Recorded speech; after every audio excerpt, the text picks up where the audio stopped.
बड़ी खबर है और घोर कलयुग का शर्मनाक तस्वीर भी सामने है। धर्मपुर में फेकन पासवान की हत्या की गई थी। उसका शव सड़क किनारे मिला था और अब पुलिस ने इस घटना का उद्भेदन कर दिया है। फेकन पासवान का हत्यारा कोई और नहीं बल्कि उसकी हत्यारिन पत्नी ही उसका हत्या करवाई थी। अपने 2 पुत्र के साथ मिलकर फेकन पासवान की दूसरी पत्नी ने फेकन का हत्या करवाया था।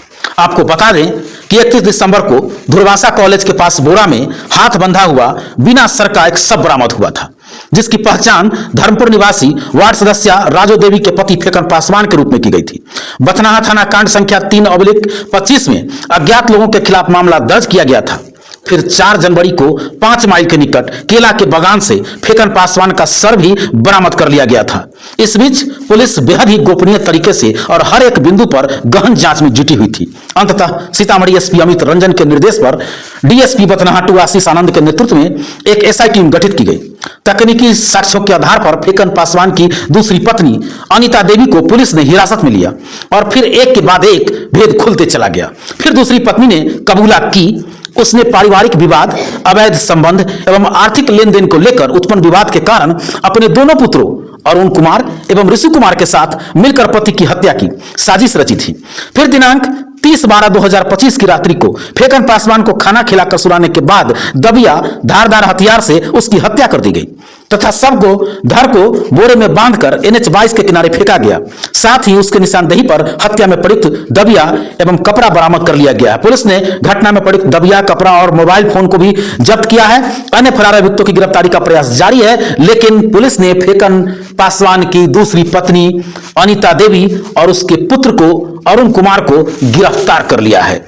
इस सनसनीखेज वारदात का खुलासा पुलिस ने कर दिया है और एक बार फिर से यह साबित हुआ है कि वाकई में इस घोर कलयुग में कुछ भी संभव है। हर रिश्ता तार तार हो रहा है और एक बार फिर से फेकन पासवान की दूसरी पत्नी ने अपने पति की हत्या कर दी। हालांकि एक बड़ी सीख भी है कि आखिर जरूरत क्या थी, जब एक पत्नी थी तो दूसरी पत्नी लाने की घर में। कहीं ना कहीं कला का एक जर यह भी हो जाता है, मर्द अय्यासी करता है और एक के बाद एक शादी कर डालता है। बहाना, उसकी मजबूरियां, बहुत सारी चीज सामने बताई जाती, लेकिन अगर यही चीज औरत कर दे तो उससे बदचलनी का दाग दे दिया जाता है। निश्चित रूप से समाज को सोचने की जरूरत है। फेकन पासवान की घटना हत्या का उद्भेदन कर दिया गया है और उसके हत्यारिन पत्नी और उसके पुत्र को गिरफ्तार कर लिया गया है।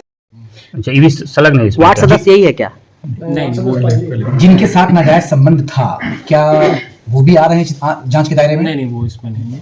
घटना इन तीनों लोगों ने ही की है और इनको उसके अनैतिक संबंध के बारे में पता चला और मूलतः पैसों का भी विवाद था। 5 लाख रुपए जो है उसने बोला था कि हम देंगे और उसमें से 3 लाख रुपए दिए भी थे। उसके बावजूद इनके साथ गाली गलौज करना और ये सब करना, इसके चलते ये लोग आक्रोशित थे और ये तीनों लोगों को वो टॉर्चर भी करता रहता था कई चीज़ों को लेते हुए। ये सब चीज़ों के इनके अंदर अपने जो सौतेले पिता थे इनके प्रति घृणा थी, जिसके चलते इन लोगों ने घटना को कारित किया। हत्या घर में ही की गई थी या कहीं ले जाकर? सोने के बाद घटना घर में ही की गई थी। तो सब बेडशीट और ये सब हम लोग को मिला है और बहुत सारे साक्ष्य मिले हैं। सब हम लोग FSL से जांच करवा के उसको अच्छे से 4 दिन तक सिर कहाँ छुपा के रखा गया?